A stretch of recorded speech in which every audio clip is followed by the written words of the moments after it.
सीखने के न्यूरोदैहिक संदर्भ में हुए शोध के शैक्षिक निहितार्थ की चर्चा करें। तंत्रिका शरीर विज्ञान न्यूरोसाइकोलॉजी। न्यूरोसाइकोलॉजी शरीर क्रिया विज्ञान और तंत्रिका विज्ञान की एक शाखा है जो तंत्रिका तंत्र के चलने से संबंधित है। इसके अध्ययन में शारीरिक विद्युत का मापन विशेष महत्व रखता है। इसके अलावा यह इस बात को समझने में मदद करती है कि मस्तिष्क की संरचना और कार्य किस प्रकार से विशेष व्यवहारिक और मनोवैज्ञानिक प्रक्रियाओं से संबंधित है। शरीर तंत्रिका विज्ञान या न्यूरोदैहिक विज्ञान में मस्तिष्क और तंत्रिका तंत्र के सभी स्तरों पर शोध करना शामिल है। इनमें शामिल है कोशिका, अणु, विभिन्न तंत्र जैसे श्रवण तंत्र और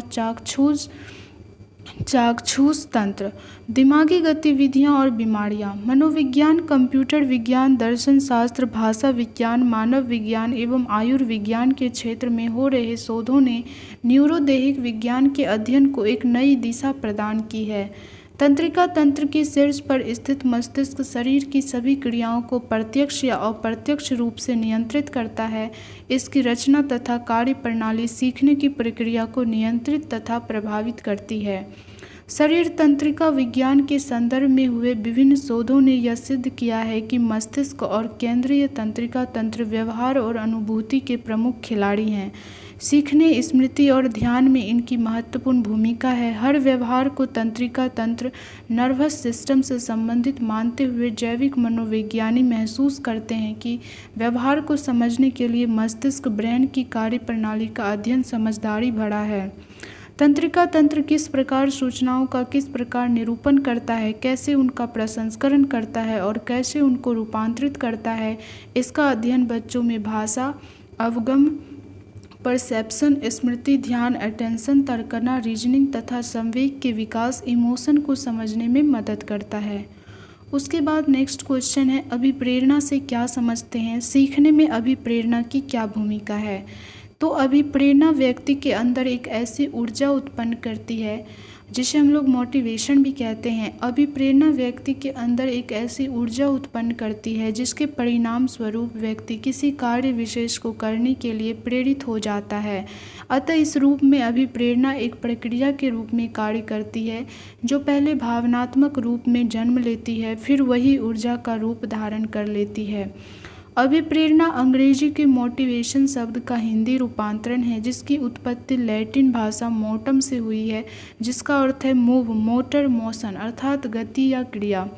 इस प्रकार अभिप्रेरणा का शाब्दिक अर्थ किसी कार्य में प्रवृत्त अथवा गतिशील होने से है। अभिप्रेरणा एक आंतरिक शक्ति है जो व्यक्ति को कार्य करने के लिए प्रेरित करती है। जिसकी अभिप्रेरणा जितनी प्रबल होगी उसके सीखने की क्षमता भी उतनी ही तीव्र होगी। कहा भी गया है कि the motivation is better than learning. अभिप्रेरणा की परिभाषाएं। फ्रेडरिक जे मैकडोनाल्ड ने कहा है कि अभिप्रेरणा का तात्पर्य व्यक्ति के भीतर उस ऊर्जा परिवर्तन से है जिसमें भावात्मक प्रबोधन तथा अप्रत्याशित लक्ष्य प्रतिक्रिया निहित हो। उसके बाद ब्लेयर जोन्स एंड सिमनसन ने कहा है कि अभिप्रेरणा एक प्रक्रिया है जिसमें सीखने वाले की आंतरिक शक्तियाँ या आवश्यकताएं उसके वातावरण में विभिन्न लक्षणों की ओर निर्देशित होती है। उपर्युक्त परिभाषाओं के आधार पर कहा जा सकता है कि अभिप्रेरणा एक आंतरिक कारक है या स्थिति है जो किसी क्रिया या व्यवहार को आरंभ करने की प्रवृत्ति जागृत करती है या व्यवहार की दिशा तथा मात्रा भी निश्चित करती है। अभिप्रेरणा को मुख्यतः दो भागों में बांटा गया है, आंतरिक अभिप्रेरणा एवं बाह्य अभिप्रेरणा। आंतरिक अभिप्रेरणा से तात्पर्य स्वतः अभिरुचि से होता है। जब शिक्षार्थी किसी पाठ को इसलिए सीखता है क्योंकि उसमें उसकी अभिरुचि होती है तो इसे आंतरिक अभिप्रेरणा कहा जाता है। किसी विषय वस्तु के संदर्भ में आनंदित होकर सीखना आंतरिक अभिप्रेरणा का स्पष्ट उदाहरण है। उसके बाद बाह्य अभिप्रेरणा से तात्पर्य वैसे प्रोत्साहन से होता है जो शिक्षार्थी को बाहरी वातावरण से दिया जाता है। शिक्षार्थी के व्यवहार को एक निश्चित दिशा में प्रेरित करके मोड़ना ही बाह्य अभिप्रेरणा है। इसमें मानसिक प्रसन्नता के लिए नहीं बल्कि कोई लक्ष्य प्राप्त करने के लिए पुरस्कार आदि प्राप्त करने के लिए या भविष्य में लक्ष्य के रूप में प्रसन्नता प्राप्ति के लिए ही कार्य किया जाता है। सीखने में अभिप्रेरणा का महत्व या भूमिका। बालकों के सीखने की प्रक्रिया अभिप्रेरणा द्वारा ही आगे बढ़ती है। प्रेरणा द्वारा ही बालकों में शिक्षा के कार्य में रुचि उत्पन्न की जा सकती है और वह संघर्षशील बनता है। शिक्षा के क्षेत्र में अभिप्रेरणा का महत्व अथवा आवश्यकता को निम्नलिखित प्रकार से दर्शाया जाता है। पहला, सीखना। सीखने का प्रमुख आधार प्रेरणा है। सीखने की क्रिया में परिणाम का नियम एक प्रेरक का कार्य करता है। जिस कार्य को करने से सुख मिलता है वह पुनः करता है एवं दुख होने पर छोड़ देता है। यही परिणाम का नियम है। अतः माता पिता व अन्य के द्वारा बालक की प्रशंसा करना प्रेरणा का संचार करता है। दूसरा, लक्ष्य की प्राप्ति। प्रत्येक विद्यालय का एक लक्ष्य होता है। इस लक्ष्य की प्राप्ति में प्रेरणा की मुख्य भूमिका होती है। ये सभी लक्ष्य प्राकृतिक प्रेरकों के द्वारा प्राप्त होते हैं। तीसरा है चरित्र निर्माण। चरित्र निर्माण शिक्षा का श्रेष्ठ गुण है। इससे नैतिकता का संचार होता है। अच्छे विचार व संस्कार जन्म लेते हैं और उनका निर्माण होता है। अच्छे संस्कार निर्माण में प्रेरणा का प्रमुख स्थान है। अवधान। सफल अध्यापक के लिए यह आवश्यक है कि छात्रों का अवधान पाठ की ओर बना रहे। यह प्रेरणा पर ही निर्भर करता है। प्रेरणा के अभाव में पाठ की ओर अवधान नहीं रह पाता। अवधान मतलब ध्यान, अटेंशन। उसके बाद अध्यापन विधियाँ। शिक्षण में परिस्थिति के अनुरूप अनेक शिक्षण विधियों का प्रयोग करना पड़ता है। इसी प्रकार प्रयोग की जाने वाली शिक्षण विधि में भी प्रेरणा का प्रमुख स्थान होता है। उसके बाद आता है पाठ्यक्रम। बालकों के पाठ्यक्रम निर्माण में भी प्रेरणा का प्रमुख स्थान होता है। अतः पाठ्यक्रम में ऐसे विषयों को स्थान देना चाहिए जो उसमें प्रेरणा एवं अभिरुचि उत्पन्न कर सके, तभी सीखने का वातावरण बन पाएगा। अनुशासन। यदि उचित प्रेरकों का प्रयोग विद्यालय में किया जाए तो अनुशासन की समस्या पर्याप्त सीमा तक हल हो सकती है। सीखने की प्रक्रिया में आंतरिक एवं बाह्य दोनों अभिप्रेरणाओं का होना अत्यंत आवश्यक है। शिक्षक के द्वारा दोनों अभिप्रेरणाओं को संतुलन में होना या रखना अत्यंत आवश्यक है। एक शिक्षक की भूमिका बाह्य अभिप्रेरक के रूप में हो तथा बच्चे के लिए उसे आंतरिक अभिप्रेरणा की तरफ समायोजित कर सीखने की प्रक्रिया को आनंददायी बनाना चाहिए। तो बच्चों के सीखने में अभिप्रेरणा का बहुत महत्वपूर्ण रोल होता है। अभिप्रेरणा के द्वारा लक्ष्य प्राप्ति की ओर बच्चे जल्दी ध्यान केंद्रित कर पाते हैं। तो अभिप्रेरणा से क्या तात्पर्य है, सीखने में अभिप्रेरणा की क्या भूमिका है, ये हम लोगों ने जाना। उसके बाद नेक्स्ट क्वेश्चन है, सीखने में अभिप्रेरणा के विविध स्वरूपों का वर्णन करें तथा बच्चों को अभिप्रेरित करने की प्रक्रिया की चर्चा करें। अभिप्रेरणा के निम्नलिखित दो प्रकार हैं। प्राकृतिक अभिप्रेरणा, नेचुरल मोटिवेशन। प्राकृतिक अभिप्रेरणा निम्नलिखित प्रकार की होती है: मनोदैहिक प्रेरणाएं और सामाजिक प्रेरणाएं। यह प्रेरणाएं मनुष्य के शरीर और मस्तिष्क से संबंधित है। इस प्रकार की प्रेरणाएं मनुष्य के जीवित रहने के लिए आवश्यक है, जैसे खाना पीना, काम चेतना, आदत एवं भाव एवं संवेगात्मक प्रेरणा आदि। तो ये सारी प्रेरणा जो है मनोदैहिक है, ये इंसान अपने आप करता है, खुद खाना पीना काम करना ये खुद से आता है। उसके बाद सामाजिक प्रेरणाएं। मनुष्य एक सामाजिक प्राणी है। वह जिस समाज में रहता है वही समाज व्यक्ति के व्यवहार को निर्धारित करता है। सामाजिक प्रेरणाएं समाज के वातावरण में ही सीखी जाती है, जैसे स्नेह, प्रेम, सम्मान, ज्ञान, पद, नेतृत्व आदि। सामाजिक आवश्यकताओं की पूर्ति हेतु ये प्रेरणाएं होती है। उसके बाद व्यक्तिक प्रेरणाएं। प्रत्येक व्यक्ति अपने साथ विशेष शक्तियों को लेकर जन्म लेता है। ये विशेषताएं उनको माता पिता के पूर्वजों से हस्तांतरित की गई होती है। इसी के साथ ही पर्यावरण की विशेषताएं छात्रों के विकास पर अपना प्रभाव छोड़ती है। पर्यावरण बालकों की शारीरिक बनावट को सुडौल और सामान्य बनाने में सहायता देता है। व्यक्तिगत विभिन्नताओं के आधार पर ही व्यक्तिगत प्रेरणाएं भिन्न भिन्न होती है।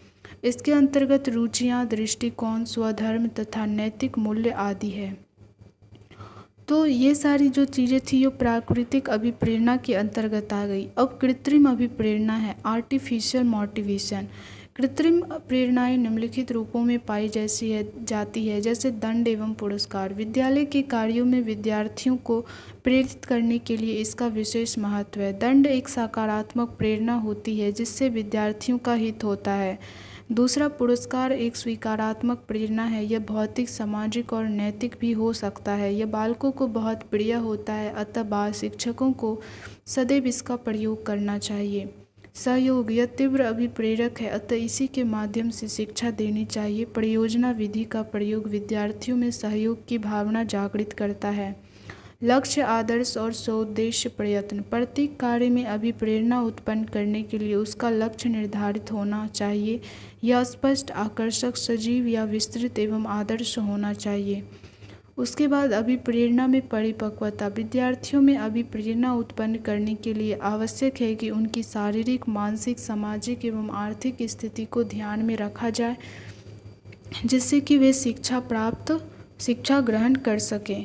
अभिप्रेरणा और फल का ज्ञान। अभिप्रेरणा को अधिकाधिक तीव्र बनाने के लिए आवश्यक है कि समय समय पर विद्यार्थियों को उनके द्वारा किए गए कार्य में हुई प्रगति से अवगत कराया जाए, जिससे वह अधिक उत्साह से कार्य कर सके। उसके बाद पूरे व्यक्तित्व को लगा देना। अभिप्रेरणा के द्वारा लक्ष्य की प्राप्ति से किसी विशेष भावना की संतुष्टि न होकर पूरे व्यक्तित्व को संतोष प्राप्त होना चाहिए। समग्र व्यक्तित्व को किसी कार्य में लगाना प्रेरणा उत्पन्न करने का बड़ा अच्छा साधन है। उसके बाद है भाग लेने का अवसर देना। विद्यार्थियों में किसी कार्य में सम्मिलित होने की स्वाभाविक प्रवृत्ति होती है, अतः उन्हें काम करने का अवसर देना चाहिए। व्यक्तिगत कार्य प्रेरणा एवं सामूहिक कार्य प्रेरणा। प्रारंभिक स्तर पर व्यक्तिगत और फिर उसे सामूहिक प्रेरणा में परिवर्तित करना चाहिए, क्योंकि व्यक्तिगत प्रगति ही अंत में सामूहिक प्रगति होती है। बच्चों को अभिप्रेरित करने की प्रक्रिया या विधियाँ। सबसे पहले छात्रों में सीखने की आवश्यकता उत्पन्न की जानी चाहिए। शिक्षकों को छात्रों के आकांक्षा स्तर को उनकी क्षमता एवं पूर्व उपलब्धियों के आलोक में विकसित करने का सुझाव देना चाहिए। उसके बाद पाठ्य वस्तु को मनोरंजक तथा छात्रों की क्षमता, अभिक्षमता एवं मनोवृत्ति के अनुकूल होना चाहिए। शिक्षक को इस बात का पूरा प्रयास करना चाहिए कि शिक्षार्थी शिक्षा एवं शिक्षण में अपनी अभिरुचि नहीं खोए। उसके लिए उनकी अभिरुचियों के आलोक में पठन पाठन का कार्यक्रम चलाना चाहिए। शिक्षक को समय समय पर वर्ग के उच्च शैक्षिक उपलब्धियों के लिए पुरस्कार की घोषणा करनी चाहिए। इससे छात्रों का मनोबल ऊंचा होता है और वे शिक्षण में अधिक दिलचस्पी दिखाते हैं। शिक्षक को छात्रों के लिए कुछ पाठ्य सहगामी क्रियाओं की भी यथासंभव व्यवस्था करनी चाहिए। इससे छात्रों के मानसिक विकास पर अनुकूल प्रभाव पड़ता है, जो उच्च शैक्षिक उपलब्धि के लिए आवश्यक है। शिक्षकों को छात्रों के सांवेगिक स्तर पर भी ध्यान देना चाहिए। उन्हें वर्ग में ऐसा व्यवहार करना चाहिए जिससे छात्रों में सुरक्षा का भाव उत्पन्न हो तथा वे शिक्षक के साथ सही ढंग से तादात्म्य स्थापित कर सकें। तो ये सारी बातें जो हैं अभिप्रेरणा के अंतर्गत आ गई। सीखना में अभिप्रेरणा के विविध स्वरूप, प्राकृतिक अभिप्रेरणा और फिर कृत्रिम अभिप्रेरणा के अंतर्गत बहुत सारी बातें आ गई। उसके बाद बच्चों को अभिप्रेरित करने की प्रक्रिया। तो बच्चों को अभिप्रेरित करने की प्रक्रिया यहाँ पे दी गई है। जैसे सबसे पहले छात्रों में सीखने की आवश्यकता उत्पन्न की जानी चाहिए। शिक्षकों को जो है छात्रों के आकांक्षा स्तर को उनकी क्षमता एवं पूर्व उपलब्धियों के आलोक में विकसित करने का सुझाव देना चाहिए। ये सारी बातें। उसके बाद नेक्स्ट क्वेश्चन है अवधान। अटेंशन से क्या समझते हैं? अवधान यानी ध्यान। अटेंशन से क्या समझते हैं? सीखने में अवधान की क्या भूमिका है? ध्यान के अंतर्गत मुख्य रूप से मन को नियंत्रित किया जाता है, जिससे व्यक्ति के आध्यात्मिक विकास तथा शैक्षिक उद्देश्यों की प्राप्ति हेतु मन की चंचलता से बाधा उत्पन्न न हो। डमलीव ये एक मनोवैज्ञानिक है। डमविल के अनुसार किसी दूसरी वस्तु के बजाय एक ही वस्तु पर चेतना का केंद्रीकरण अवधान यानी ध्यान है। इस प्रकार हम कह सकते हैं कि अवधान एक मानसिक प्रक्रिया है। इस प्रक्रिया में चेतन मन किसी वस्तु, व्यक्ति अथवा क्रिया की ओर लगता है। इसमें चेतन मन को सक्रिय होना पड़ता है। अवधान में चेतन मन का संयोग आवश्यक है। व्यक्ति का चेतन मन जब तक किसी विषय पर केंद्रित नहीं होता तब तक उस विषय में उसका ध्यान केंद्रित नहीं हो सकता। अवधान में व्यक्ति का मन एवं शरीर दोनों क्रियाशील होता है। अवधान अस्थिर एवं गतिशील होता है। सीखने में अवधान की क्या भूमिका है या महत्व क्या है, इसके बारे में जानते हैं। किसी भी वस्तु अथवा विचार आदि पर अवधान होने के लिए मानसिक सक्रियता आवश्यक है। मानसिक सक्रियता द्वारा ही बच्चे सीखी गई बातों को आत्मसात कर सकते हैं। किसी वस्तु पर ध्यान केंद्रित करने के लिए शारीरिक व मानसिक तत्परता आवश्यक है, जिससे बच्चे उस वस्तु या विषय से संबंधित अपनी अवधारणा स्पष्ट कर पाते हैं। अवधान में प्रयोजनता रहती है, अर्थात जब व्यक्ति किसी वस्तु या विचार पर अवधान केंद्रित करता है उसका कोई न कोई उद्देश्य या प्रयोजन रहता है, जिससे सीखना सार्थक हो जाता है। अवधान में सजीवता होती है। व्यक्ति जिस वस्तु पर अवधान केंद्रित करता है वह वस्तु व्यक्ति की चेतना में स्पष्ट हो जाती है। तो अवधान की यही भूमिका है। उसके बाद अवधान क्या है इसे हम लोगों ने समझा, और इसे डमविल साहब ने कहा है कि किसी दूसरी वस्तु की बजाय एक ही वस्तु पर चेतना का केंद्रीकरण अवधान है। यानी किसी एक ही वस्तु में अपना तन मन सब लगा देना ही एक तरीके से ध्यान है। और फिर अवधान जो है अस्थिर, अस्थिर एवं गतिशील होता है। ऐसा नहीं कि अवधान निरस्ता से पूर्ण और स्थिर होता है, ऐसा नहीं है। उसके बाद नेक्स्ट क्वेश्चन है 40 नंबर। अवधान के विविध स्वरूपों का वर्णन करें तथा बच्चों में अवधान विकसित करने की प्रक्रिया की चर्चा करें। तो ध्यान यानी अवधान 3 प्रकार के होते हैं: ऐच्छिक ध्यान, अनैच्छिक ध्यान और अभ्यासिक अवधान।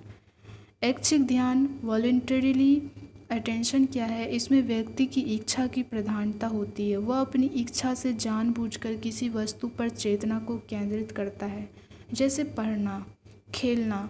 बच्चे जो हैं इन अपनी इच्छा से इन चीज़ों पर ध्यान केंद्रित करते हैं, तो ये हो गया ऐच्छिक ध्यान। उसके बाद इनवॉलंटरीली अटेंशन, अनैच्छिक ध्यान। बगैर इच्छा पर जब व्यक्ति किसी चीज़ पर ध्यान देता है तो वह अनैच्छिक ध्यान होता है। जैसे मन लगाकर पढ़ते समय यदि तेज पटाखे की आवाज़ हो तो न चाहते हुए भी हमारा ध्यान उधर चला जाता है, तो ये एक तरीके से जो है अनैच्छिक ध्यान कहलाता है, इनवॉलंटरीली अटेंशन।